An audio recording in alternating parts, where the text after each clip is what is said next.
राधे श्याम। ॐ देवरहाय दिगंबराय मंचासीनाय नमो नमः।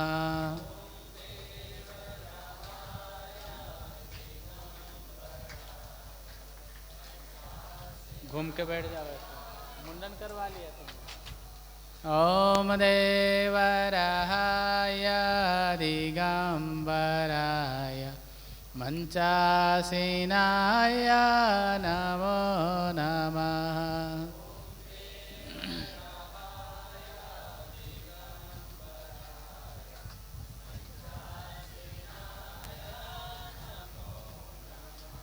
ॐ देवरहाय दिगंबराय मंचासीनाय नमो नमः।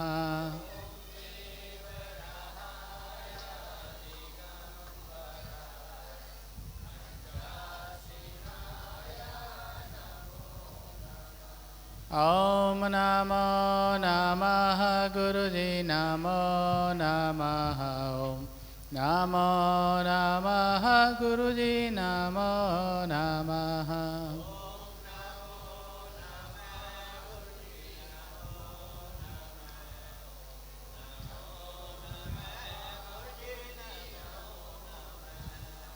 ॐ नमो नमः बाबा नमो नमः।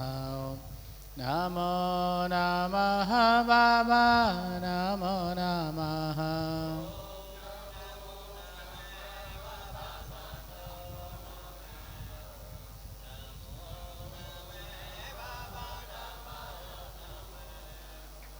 ॐ नमो नमः। ॐ नमो नमः। ॐ नमो नमः। ॐ नमो नमः।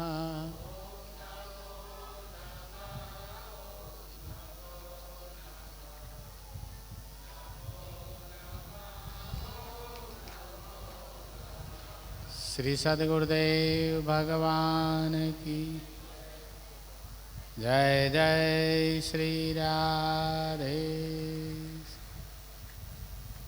राधे राधे राधे राधे। गुरुदेव की असीम कृपा आशीर्वाद आप सभी को, खूब गुरु कृपा है। किसी का कोई प्रश्न है भाई? बोलिए।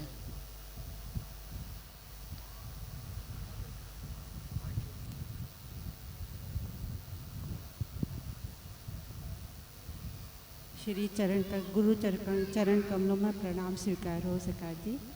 मेरी जिज्ञासा है, जोर से बोलिए। मेरी जिज्ञासा है, आत्मज्ञान किसे कहते हैं और इसे कैसे प्राप्त किया जा सकता है?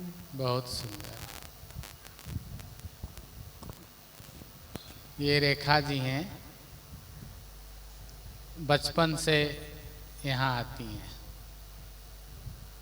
और इन्होंने आश्रम को बहुत समय दिया है। गुरुदेव की असीम कृपा है।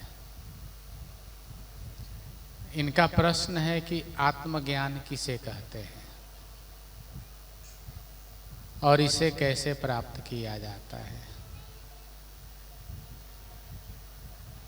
पहले हमें जानना होगा कि ज्ञान क्या चीज है, क्योंकि ज्ञान ही आत्मज्ञान में लेके जाएगा आपको। तो ये जानना जरूरी है कि ज्ञान क्या है। अब ज्ञान को जानने के लिए ये जानना जरूरी है कि अज्ञान क्या है, क्योंकि अगर दिन के बारे में जानना है तो रात होगा तभी दिन को जान पाएंगे आप, या रात को जानना हो तो दिन हो तभी रात को जाना जा सकता है। अगर कोई व्यक्ति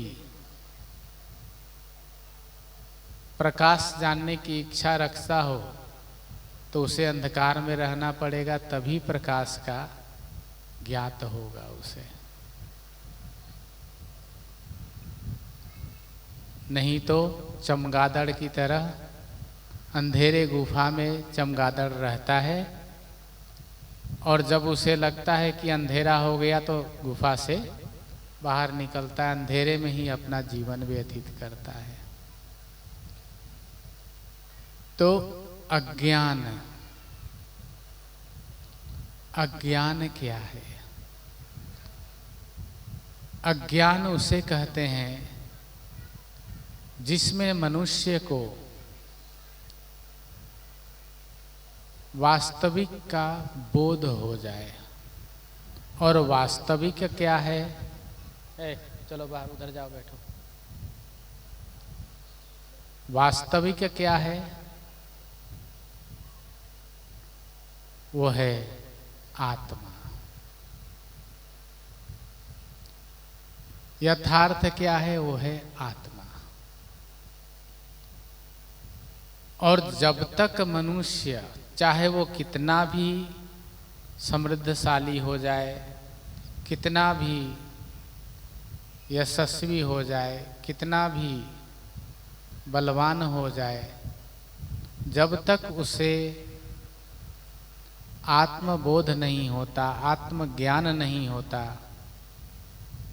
तब तक वो अज्ञानी की श्रेणी में आता है। अब ज्ञान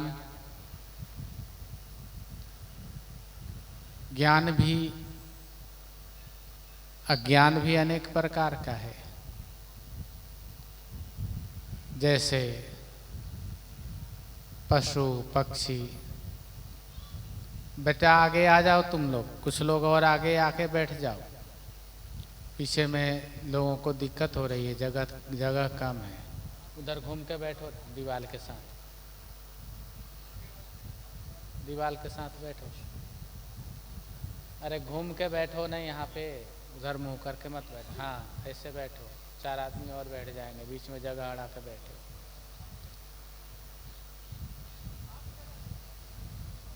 व्यवस्था करिए, किसी को तकलीफ ना हो भाई। योगेश उधर से इधर आ जाइए ना, आगे आ जाइए ना, आप लोग यहाँ पे सामने आ जाइए, जगह ही जगह है।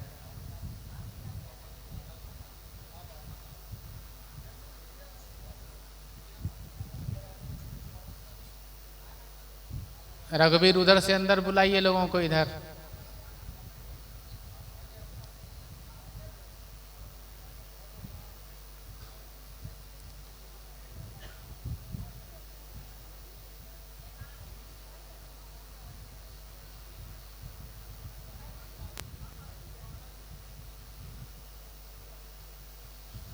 श्री राधे, श्री राधे।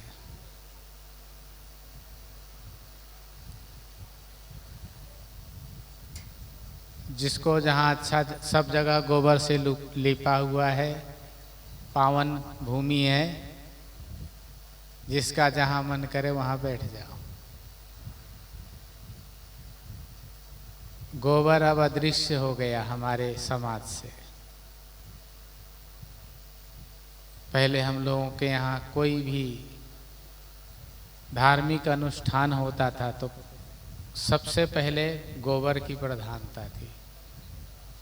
गोबर आना, उससे चौके पुराना, लिपाई होना आंगन का, देवी देवताओं के स्थान का। अब ये गोबर अदृश्य हो गए समाज से, क्योंकि जब गौ माता नहीं रहेंगी तो गोबर कहाँ से आएगा। चर्चा क्या हो रहा था? कहाँ पे थे हम?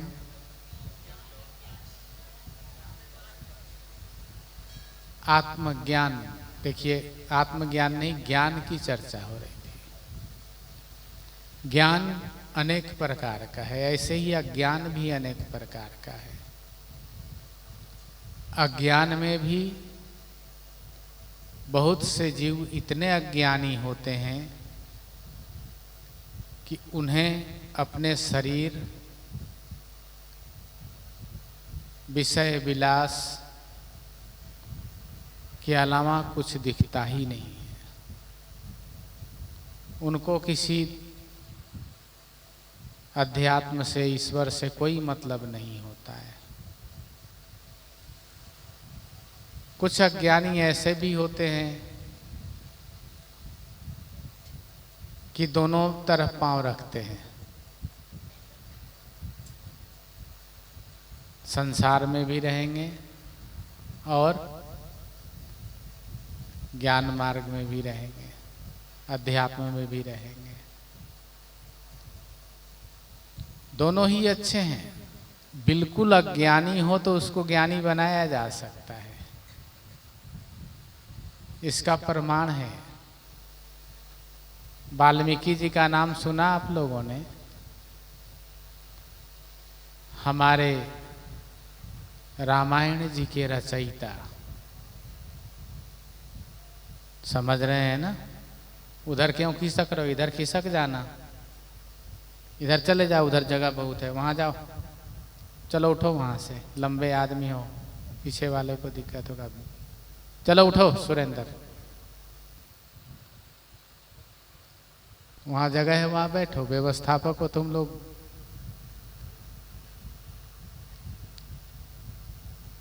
वाल्मीकि जी का नाम जानते हैं ना? उनकी कहानी भी सुना होगा आपने। इतने अज्ञानी थे कि नारद जी जैसे गुरु ने उन्हें बहुत समझाया, फिर भी बोले नहीं, मैं नहीं मानूंगा। मेरी पत्नी, मेरे बच्चे, मेरे परिवार ही सबसे महत्वपूर्ण है। तो बिल्कुल कोरा कागज हो ना तो भी ठीक है, लेकिन अगर व्यक्ति अज्ञानी होकर के ज्ञानी का स्वांग करे और बहुत सारे कार्यों में विलिप्त हो जाए तो उसको समझाना बुझाना कठिन होता है। तो अज्ञानी उसको कहते हैं जो बिल्कुल ही अपने अलावा उसे कुछ और दिखे ही नहीं, उसी को अज्ञानी कहते हैं। और ऐसे अज्ञानी का कल्याण हो जाता है, कहीं ना कोई मिल जाता है तो हो जाता है। और कैसे होता है, इसीलिए लिखा है गुरु गीता में, अज्ञान तिमिरांधस्य ज्ञानंजन शलाकया चक्षुरुन्मीलितं येन तस्मै श्री गुरुवे नमः।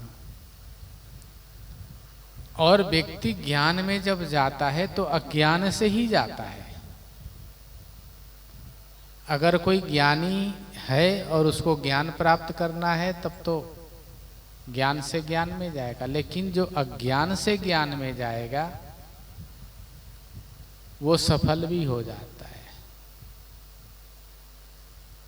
समझ रहे हैं बात को? और जो ज्ञान से ज्ञान में जाएगा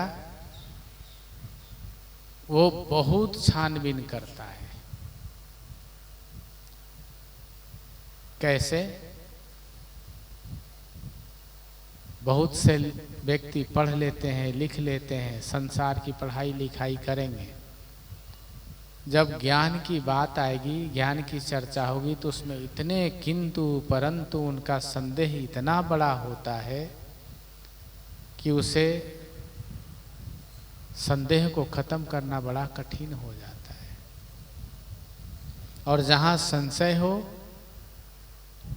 शास्त्र का वचन है कि संशय आत्मा विनश्यति, संशय करने वाले जीव अपना विनाश कर लेते हैं, सफल नहीं हो पाते हैं। तो ज्ञान प्राप्त करने के लिए मनुष्य को सबसे पहले धारण करना चाहिए गुरु। और गुरु में भी जो परम तत्व में लीन हो, जो ईश्वर के संपर्क में हो, जिनकी धारणाएं ब्रह्ममय हो, जिनका स्वरूप करुणामय हो, प्रेममय हो, ऐसे गुरु जी के पास पहुंच जाना चाहिए जीव को और उनसे आग्रह करनी चाहिए। मैं बचपन में मैं भी अज्ञानी था, महाअज्ञानी, समझ रहे हैं ना। अनेक प्रकार के बंधनों में मैं भी बंधा हुआ था। साधु बन गए उसके बाद भी रोते थे हम बैठ के।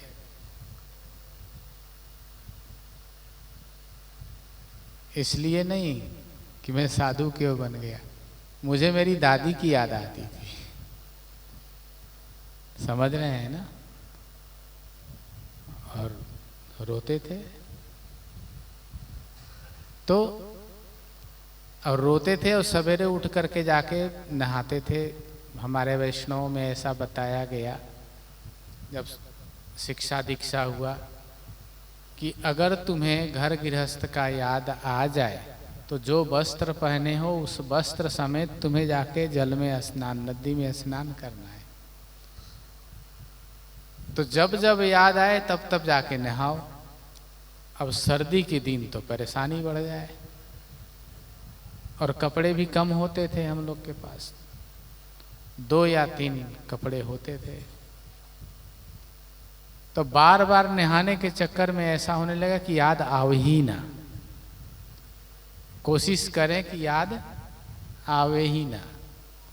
और जब मनुष्य प्रयत्नशील हो जाता है तो अज्ञान भी इसी प्रकार से नष्ट हो जाता है, क्योंकि ये भी एक प्रकार का अज्ञान ही है।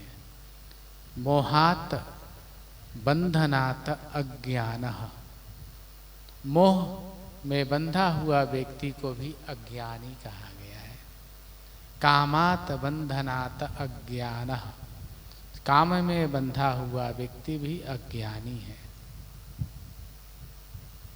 क्रोधात, ये सब अज्ञानी, काम, क्रोध, लोभ, मोह, अहंकार, जो इसमें बंधे हुए हैं वो अज्ञानी ही कहे गए हैं। तो ऐसा होता है, प्रत्येक जीव के साथ होता है। लेकिन हमारे गुरुजनों ने इतनी चतुराई, इतनी कृपा, इतने प्रेम के साथ ऐसे नियम बना दिए हैं कि अगर हम साधु बन गए और घर को याद कर रहे हैं तो हमें जो कपड़ा पहने हैं उसी समेत जाके नहाना है। समझ रहे हैं ना। गर्मी में तो चलो नहा लो, कपड़े फटकार लो, आधे घंटे में सूख जाता है। बरसात में, जाड़े में बड़ी दिक्कत। तो धीरे धीरे मन पटल, अंतर पटल में आ गया कि ये हमारे लिए है ही नहीं, और वो छूट गया। और छूटने के बाद देखिए स्वभाव होता है जीव का,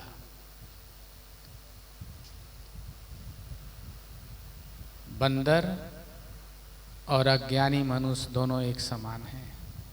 बाबा ने हमें बताया, बच्चा बंदर पेड़ के डाल पे उछलता है और बच्चा एक डाल को छोड़ेगा, दूसरे को जब पकड़ेगा तो जब दूसरे को पकड़ेगा तभी एक को छोड़ता है। ऐसे नहीं कि इसको छोड़ दिया और उसको पकड़ने के चक्कर में नीचे गिर गए। तो बाबा ने बोला, बच्चा जब जगत से मोह भंग होता है तो परमात्मा की तरफ जीव का स्वाभाविक पकड़ बन जाती है। उधर से छूटा और बाबा से हमने पूछा, गुरुदेव ऐसी ऐसी बात है, हम क्या करें? तो बाबा ने कहा, माता च कमला देवी पिता देवो जनार्दनः। बालक तुम्हारी माँ कमला देवी अर्थात लक्ष्मी माता है और तुम्हारे पिता जनार्दन भगवान नारायण हैं।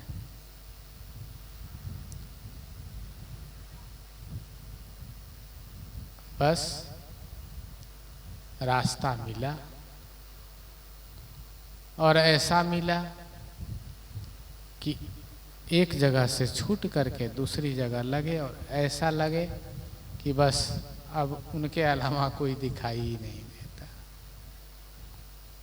तो ज्ञान में आने के लिए मैंने अपनी उदाहरण इसलिए दिया कि सभी हमारे जैसे ही हैं, ऐसा मैं मानता हूं।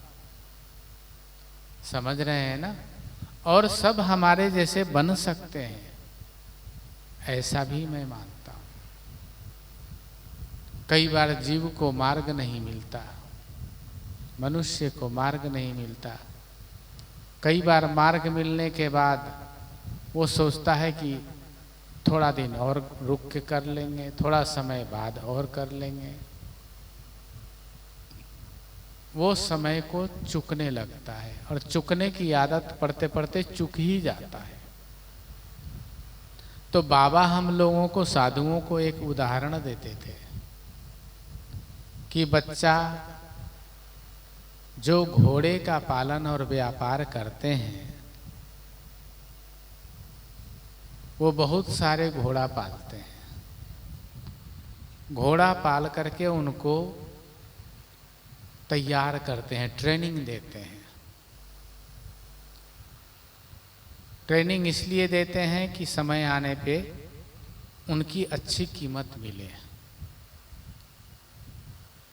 तो बाबा ने बताया कि बच्चा उन घोड़ों की ट्रेनिंग के साथ, वो लोग जब घोड़े युवा हो जाते हैं तो घोड़े के मालिक क्या करते हैं कि उनको दौड़ाते हैं। और उस समय में पहले तो ऐसे ही खाली दौड़ाते हैं, फिर वो क्या करते हैं, दौड़ने के रास्ते में गड्ढा खोद देते हैं।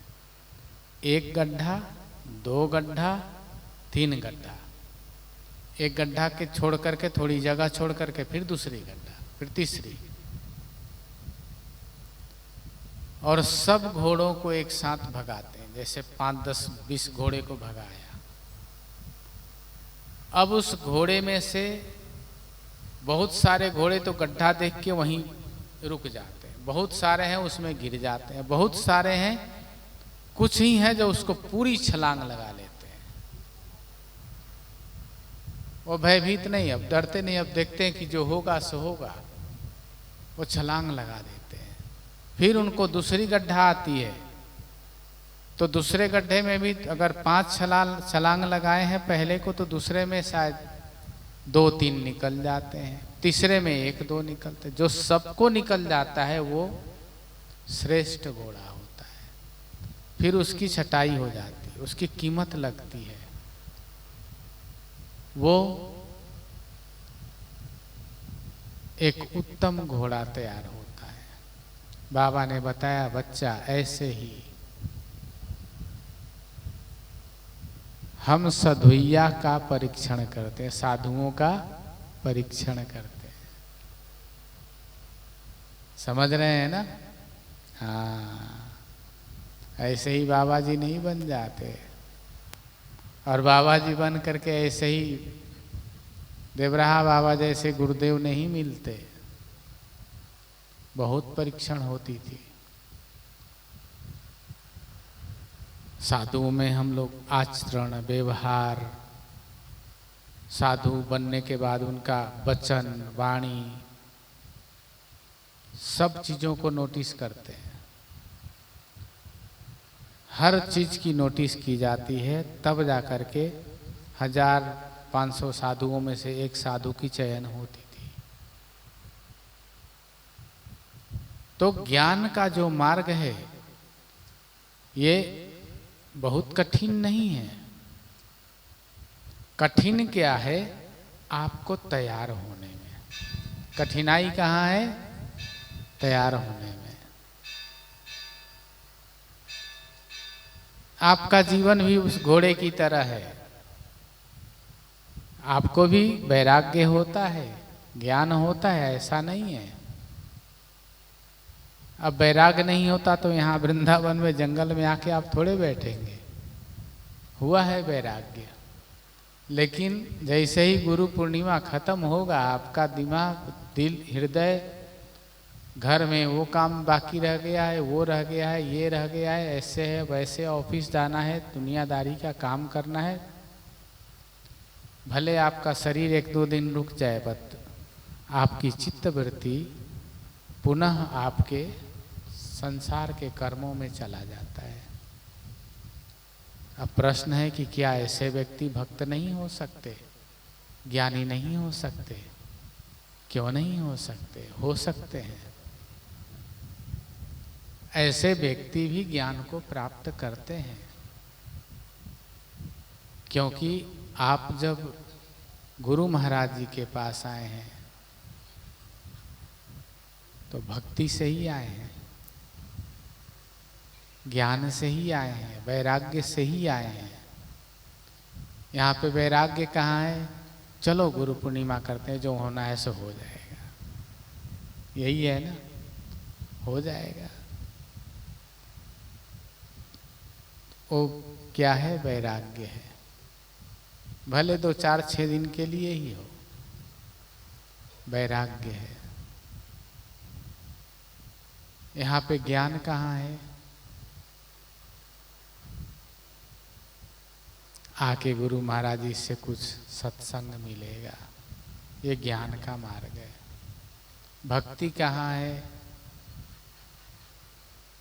समर्पण, सेवा, इसमें भक्ति है। तो ज्ञान के मार्ग में जाने के लिए, ज्ञान को प्राप्त करने के लिए बहुत कठिनाई नहीं है। सिर्फ हमें हमारे दिनचर्या में कुछ ऐसे काम करने पड़ते हैं जो हमें ज्ञान की तरफ लेके जाने लगता है। दिनचर्या अर्थात आपके जीवन के सुबह से लेकर के दूसरे दिन की सुबह तक, इस बीच में आपको कुछ समय निकालने होते हैं। आप कितने भी पढ़े लिखे हों, ज्ञानी हों, तर्की हों, वितर्की हों, कि सबके लिए अनिवार्य है समय। रोज अभ्यास की जरूरत होती है, और अभ्यास का अभिप्राय ये है, करत करत अभ्यास के मारे, जड़ मत होत सुजान जी। रसरी आवत जात है, सिल पर पड़त निशान जी। जैसे रस्सी पौधों के छाल से बनाई जाती है, और कुएं पे धारी, देखे हैं कुएं पे धारी पड़ जाता है, पत्थर को काट देता है वो आने जाने से। ऐसे ही अभ्यास अज्ञान को काट देता है, अज्ञान को नष्ट कर देता है। और उसके लिए आपको नित्य अभ्यास की जरूरत है। उसको अंदर में नित्य अभ्यास की जरूरत है उसके लिए, समझ रहे हैं ना? अब नित्य अभ्यास में आपका जीवन बहुत व्यस्त है, अब आपको समय निकालना पड़ेगा। चाहे आपको भक्ति में जाना हो, चाहे ज्ञान में जाना हो, चाहे वैराग में रहना हो, किसी में भी जाना है आपको समय तो निकालना ही पड़ेगा। और वही समय और अभ्यास आपको ज्ञान मार्ग में लेके जाएगा। आप अपने अनुसार समय निकालिए। ध्यान ये रहे कि वह अभ्यास नित्य होना चाहिए, टूटना नहीं चाहिए। ठीक वैसे ही जैसे आपका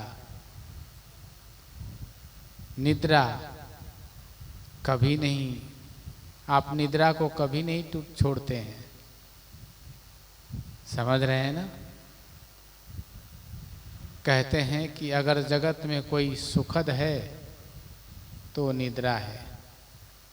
जहां आना है चाहे वो कांटे पे भी बैठा हो वहीं पे झपकी ले लेता है, नींद आ जाती है उसको। समझ रहे हैं ना? तो ठीक निद्रा की तरह आपको अपने जीवन में अभ्यास रखना है। हाँ, ये हो सकता है कि कभी पूरा हो गया और कभी ऐसा व्यस्तता हो तो थोड़ा कम कर ले, लेकिन उसमें गैप नहीं आनी चाहिए। समझ रहे हैं ना? उसमें व्यवधान नहीं पड़ना चाहिए। गैप का मतलब है, देखिए आपका जीवन है ये, अगर सांस में गैप आ जाए तो क्या हो जाएगा? श्री राधे। समझ रहे हैं ना?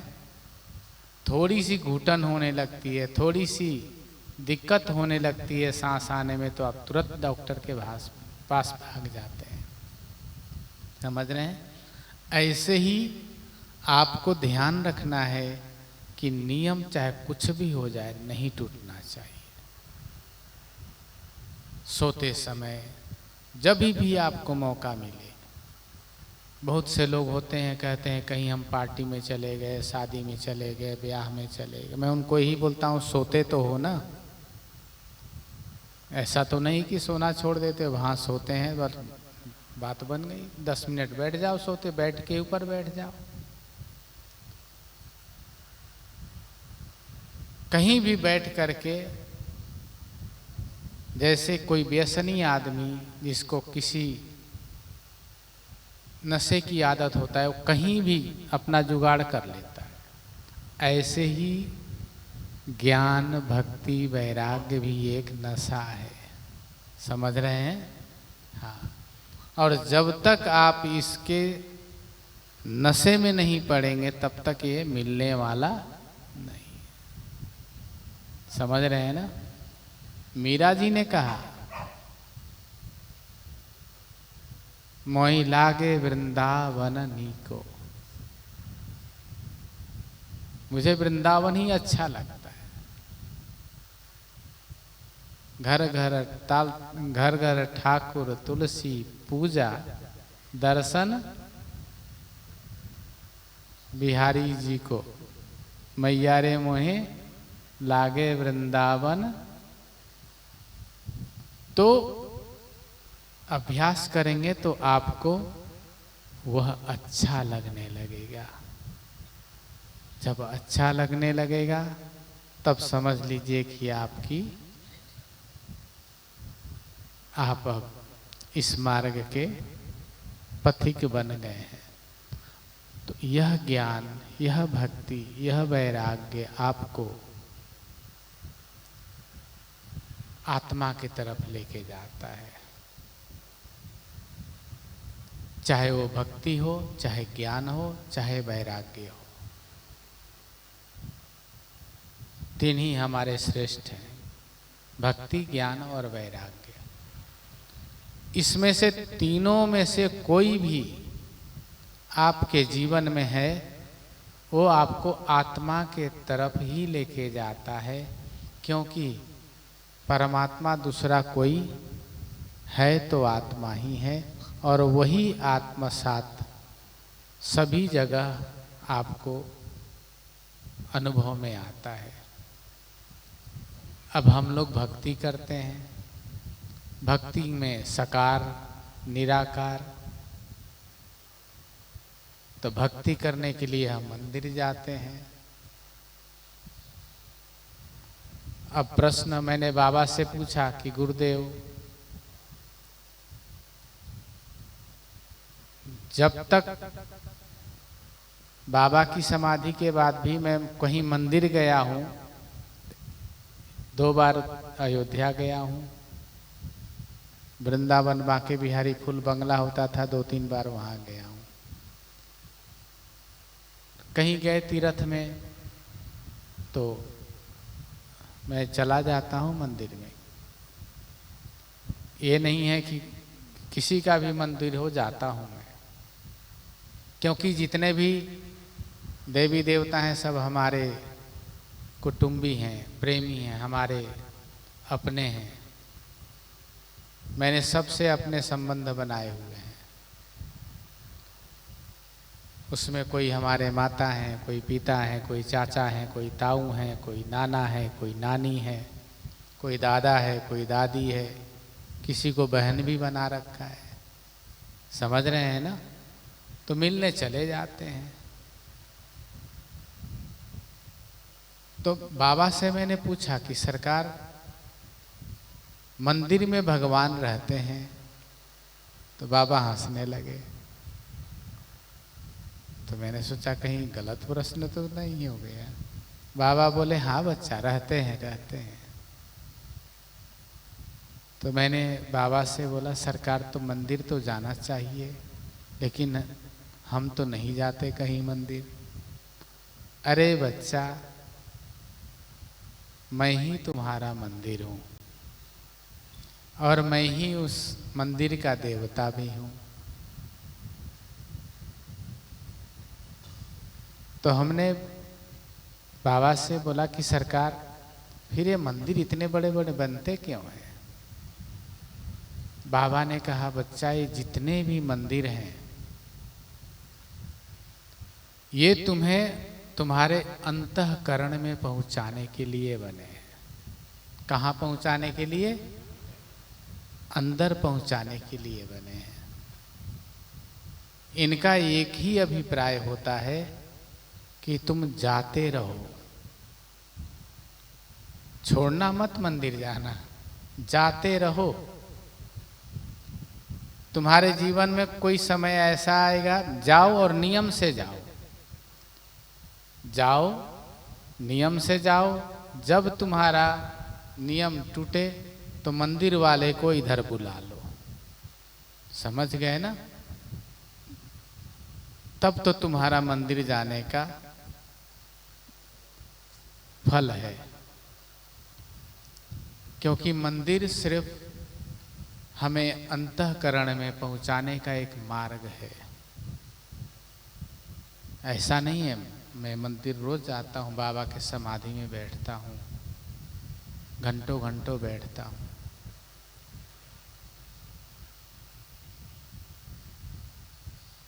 और उस मार्ग में प्रवेश कर जाता हूँ।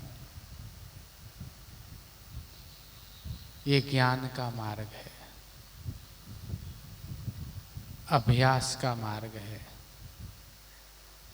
अब रहा आत्मज्ञान की बात। तीनों ज्ञान, भक्ति, वैराग्य, तीनों मार्ग में से कोई भी मार्ग लेंगे हम, अंत में पहुंचते कहाँ हैं? आत्मा रूपी ईश्वर के पास। चाहे किसी की साधना करिए आप, चाहे देवी करिए, देवता करिए, नारायण की करिए, किसी की भी सेवा करिए, अंत में आत्मा के पास ही पहुंचता है ये जीव। क्योंकि अगर हम ईश्वर को आत्मसात करते हैं, यही बोलते हैं ना, भगवान को आत्मसात करना मतलब प्रत्यक्ष दर्शन करना। अब देखिए, आत्म सात, सात कहा गया है, लेकिन है वहां आत्म सत्य। समझ रहे हैं ना? आत्मा सत्य स्वरूप होकर के खड़ा हो जाए, उसको ईश्वर का दर्शन कहते हैं, इष्ट का दर्शन कहते हैं। और इसी आत्मा में स्थिर होने का नाम ज्ञान है। अब इस ज्ञान में भी बहुत आगे चल करके आपको बहुत कुछ मिलेगा। इसमें भी जैसे एक व्यक्ति कॉलेज की पढ़ाई कर ले, फिर उसे यूनिवर्सिटी जाना पड़ता है, यूनिवर्सिटी की भी पढ़ाई कर ले, फिर उसकी कोई पढ़ाई बचती नहीं है, जब कुछ नहीं बचती तो वही व्यक्ति क्या करता है, पढ़ाने लगता है। नहीं समझे बात को? वही व्यक्ति फिर पढ़ाने लगता है, और पढ़ाने में जो उसको अनुभव मिलता है, पढ़ने में अनुभव नहीं मिलता। क्योंकि पढ़ाने के लिए उसको चिंतन करना पड़ता है, और पढ़ने के लिए उसको याद करना पड़ता है। समझ रहे हैं ना? तो ऐसे ही ज्ञानी व्यक्ति होते हैं। भक्ति, वैराग्य, प्रेम, करुणा, भजन, कीर्तन सब करके जब एक अवस्था में प्रवेश करते हैं तो वो यूनिवर्सिटी पार कर लेते हैं। और जब वो पार कर लेते हैं तब वो पढ़ाने लगते हैं। एकदम से नहीं, उसमें भी ट्रेनिंग होती है, एग्जाम होता है। ऐसे नहीं कि तुरंत पढ़ाने लगे। जैसे हम लोग का हुआ, बाबा ने बताया कि बच्चा बिना इसके तो तू भटक जाएगा। बाबा ने साफ शब्दों में बोला है, मैं हमेशा याद रखता हूँ। बाबा ने कहा, बच्चा कभी गुरु मत बनना, कभी ज्ञानी मत बनना। तो मैंने बोला, सरकार क्यों, ज्ञानी क्यों नहीं बन सकते? अरे बच्चा, अगर तू ज्ञानी बन जाएगा तो आगे तुम्हारे सीखने के लिए कुछ नहीं बचेगा। हमेशा विद्यार्थी बन के रहना, साधक बन के रहना, तो तुम्हें हमेशा कुछ सीखने को मिलेगा। क्योंकि बच्चा आत्मज्ञान का मार्ग, भक्ति का मार्ग, वैराग्य का मार्ग, प्रेम का मार्ग, इसमें नित्य नूतन अनुभव होता है। अगर तुम ज्ञानी बन जाओगे तो इस नित्य से अलग हो जाओगे। तो अब है आत्मज्ञान की। इनका प्रश्न था आत्मज्ञान कैसे प्राप्त हो, आत्मज्ञान क्या है और कैसे प्राप्त हो। आत्मज्ञान यही है कि अपने को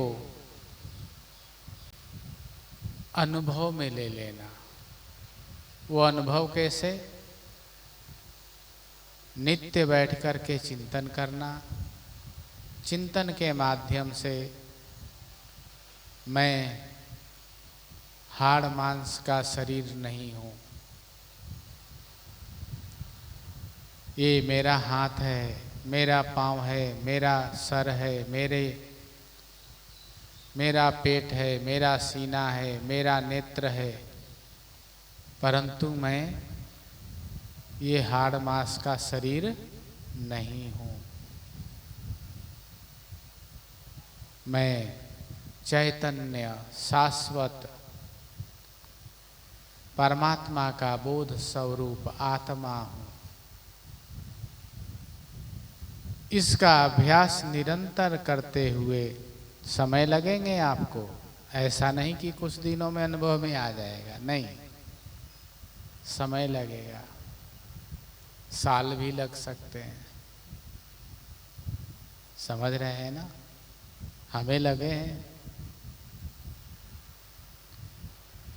बाबा ने ज्ञान करवा दिया। बाबा ने बोला कि बच्चा, जैसे तुम्हें हमने मंत्र दिया और तुम जप नहीं करोगे तो मंत्र किसी काम का नहीं है। ऐसे ही मैंने तुम्हें ज्ञान करवा दिया और इसके अभ्यास में नहीं रहोगे तो तुम्हारे काम का नहीं। तो ज्ञानी होने के बाद भी आपको अभ्यास करना ही पड़ेगा। और ये नहीं कि एक दिन अभ्यास कर लिया हो 4-6 दिन पढ़े हैं, नहीं। ज्ञान का मार्ग ऐसा है कि इसमें 24 घंटे तल्लीन रहना पड़ता है। समझ रहे हैं? हमेशा इसमें लीन रहना पड़ेगा। भक्ति का मार्ग ऐसा है, तदर्पिता खिलाचारिता तद विस्मरणे परम व्याकुलता, उसी में लीन रहना पड़ता है, तब जाके भक्ति होता है। अगर उससे बाहर चले गए तो फिर पता नहीं आप कब लौटेंगे और किस अवस्था में लौटेंगे, आपको नहीं पता। किसी संत ने कहा है, विषया मन हरलीनी रे, विषया मन हरलीनी, भक्ति के मार्ग चलते रहते, भक्ति के मार्ग चलते रहते, अज्ञान धरलीनी। तो आप ये मत सोचिए कि अगर आप ज्ञान में चल रहे हैं और उससे बाहर कहीं चले गए तो आप ज्ञानमय होके ही वापस आएंगे, नहीं। हो सकता है आप अहंकारमय होके आए। भक्ति के मार्ग में चल रहे हैं आप और भक्ति के मार्ग से बाहर चले गए, विषय क्रोध आदि में चले गए, तो आपका पता नहीं कि आप कैसे लौटेंगे। अब लौटेंगे तो उसको साफ करना पड़ेगा आपको। साफ करने का मतलब उसको हटाने में बहुत समय आ जाएगी आपकी। तो इसीलिए सभी संतों ने, गुरुजनों ने कहा कि नित्य अभ्यास करो। अभ्यास करते करते करते जब आपको अच्छा लगने लगेगा, स्वादिष्ट लगने लगेगा, तो आपका मन बुद्धि चित्त अहंकार, आपकी चित्त वृत्तियां उसी का आनंद में खोए रहेंगे। समझ रहे हैं ना? किसी को कोई भोजन बहुत प्रिय लगता है, जहां जाता है सोचता है अगर ये मिल जाता तो कितना आनंद था। समझ गए ना? ऐसे ही साधक जहां भी जाता है अपने स्वाद को नहीं भूलता, अपने अनुभव को हमेशा ताजा रखता है अभ्यास के द्वारा। तो नित्य अभ्यास करना है कि मैं यह हाड़ मांस का शरीर नहीं हूं, यह सारे 10 इंद्रियां मेरी हैं, मैं इन 10 इंद्रियों में से एक भी नहीं हूं।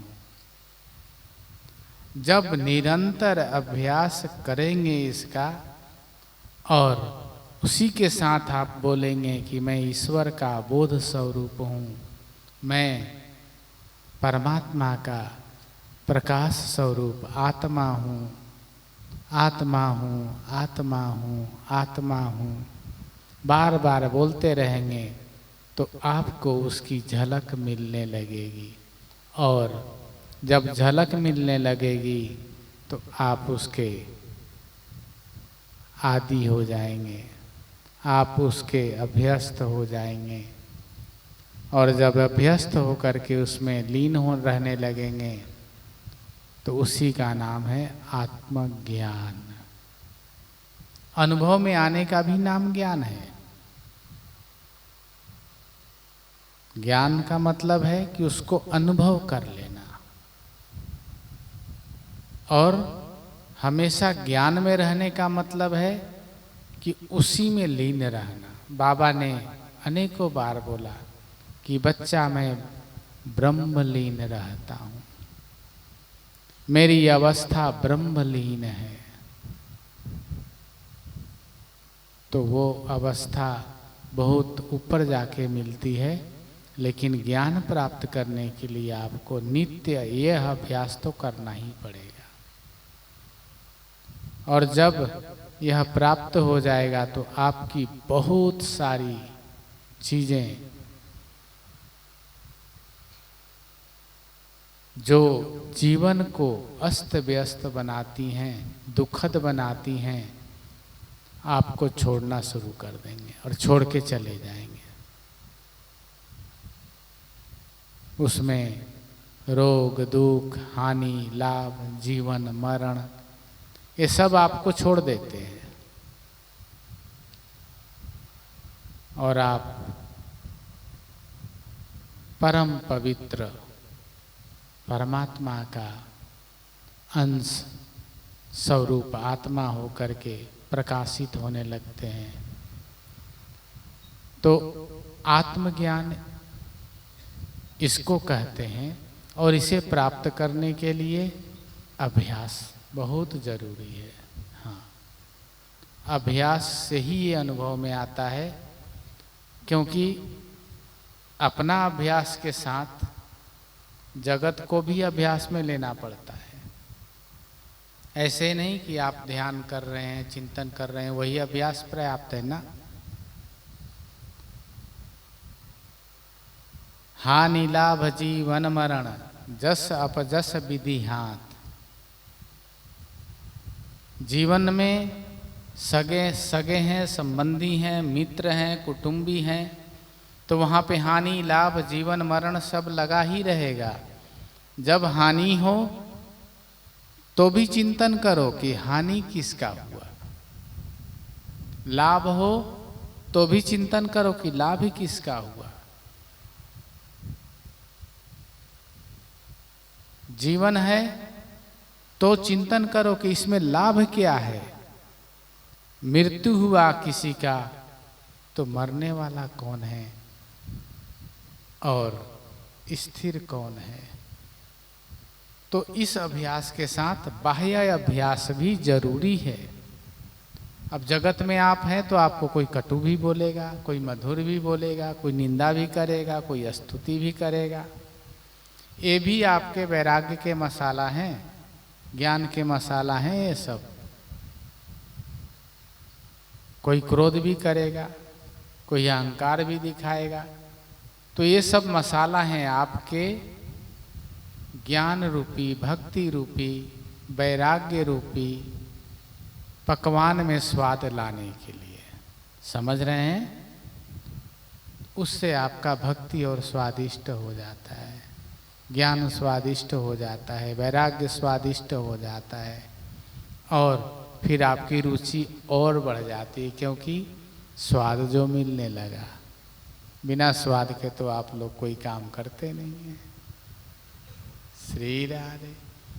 इस प्रकार से संत जन स्वाद लेते हैं। समझ रहे हैं ना? इस प्रकार से ज्ञान का मार्ग, ज्ञान प्राप्त करना, और ये ज्ञान का मार्ग है। और इस मार्ग पे चलने के लिए अभ्यास करिए। गुरुदेव की असीम कृपा है। हम भी आपके साथ हैं।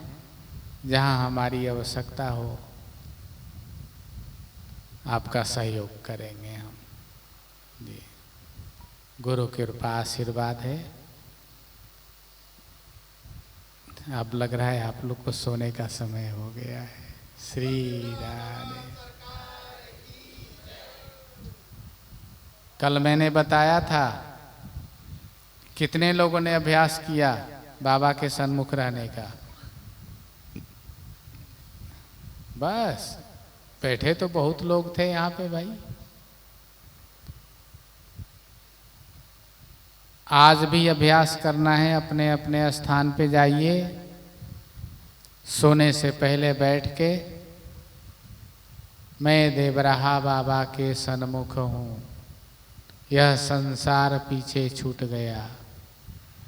मैं देवराहा बाबा सरकार के सन्मुख हूँ, ये संसार पीछे छूट गया। जब तक बाबा की छवि ना दिखे तब तक बोलते रहिए। छवि दिखने लगे उनको प्रणाम करिए और बोलिए, आपका स्वागत है मेरे स्वामी, आप मेरे हृदय में वास करिए। अब मैं सोने जा रहा हूँ। सन्मुख होने का अभ्यास मत छोड़िए।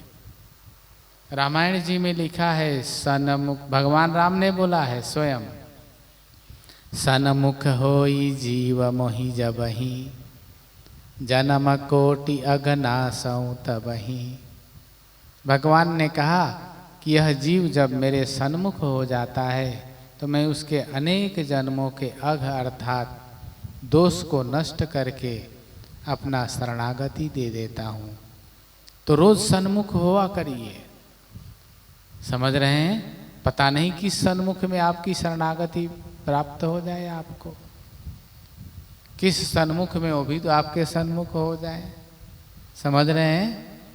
तो यही अभ्यास है, यही आत्मज्ञान का भी अभ्यास है। गुरु आत्मस्वरूपस्य, गुरु ब्रह्म रूपस्य। गुरु ही आत्मस्वरूप हैं, गुरु ही ब्रह्म स्वरूप हैं।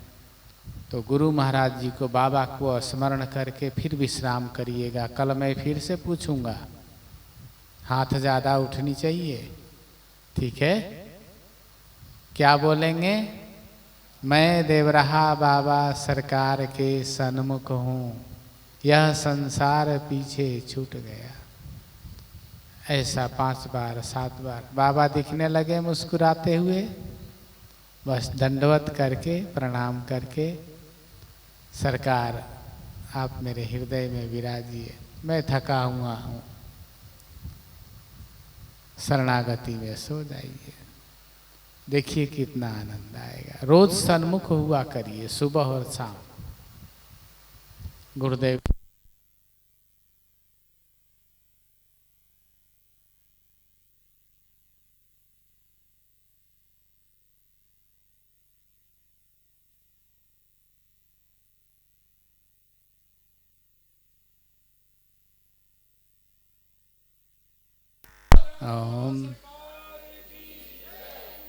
ओम नमो भगवते वासुदेवाय।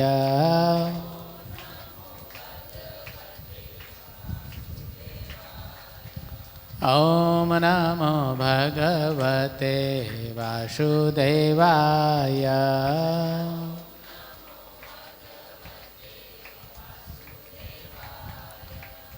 वासुदेवाय वासुदेवाय।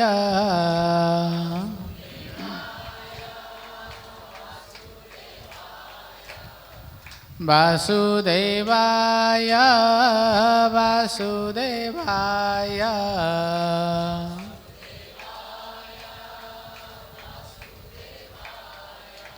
ओम नमो भगवते वासुदेवाय।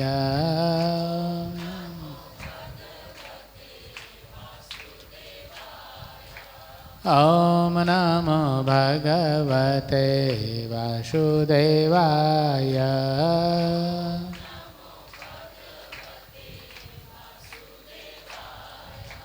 राधे राधे राधे राधे राधे।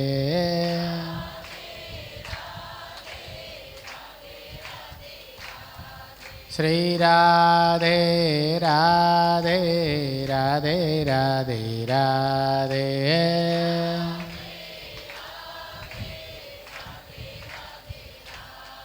जय राधे राधे राधे राधे राधे।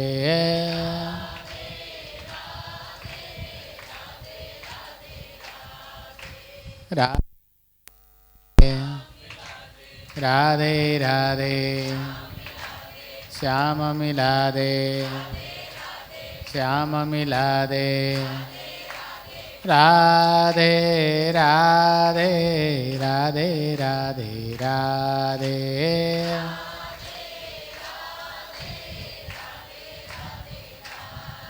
जय राधे राधे राधे राधे राधे।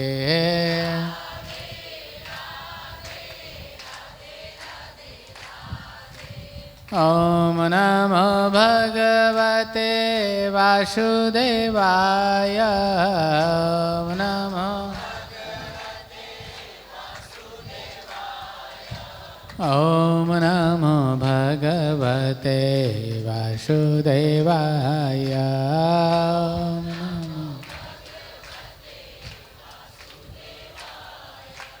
ॐ नमो भगवते वासुदेवाय।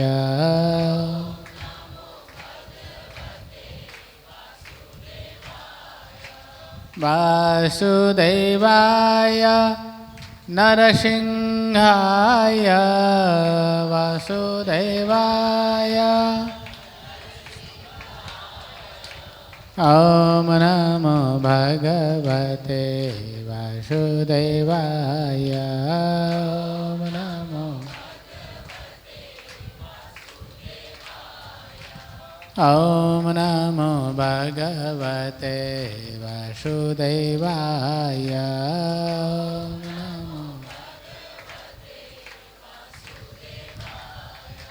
ॐ नमो भगवते वासुदेवाय।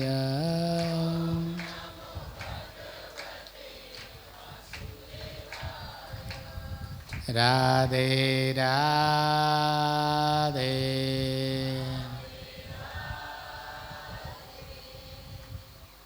गुरुदेव की असीम कृपा आशीर्वाद, खूब गुरु कृपा, बाबा का आशीर्वाद कृपा, गुरु कृपा। सब कोई विश्राम लीजिए। सुबह समय से आरती पूजा में यहाँ आए हैं। सुबह की आरती परिक्रमा, शाम की आरती परिक्रमा पूर्ण होना चाहिए, ठीक है। हाँ, गुरुदेव की कृपा है। खूब सेवा करिए। जितने लोग आ रहे हैं उनको खिलाइए, पिलाइए, खाइए, पीजिए और राधे राधे कीजिए। राधे राधे, श्री राधे, श्री राधे।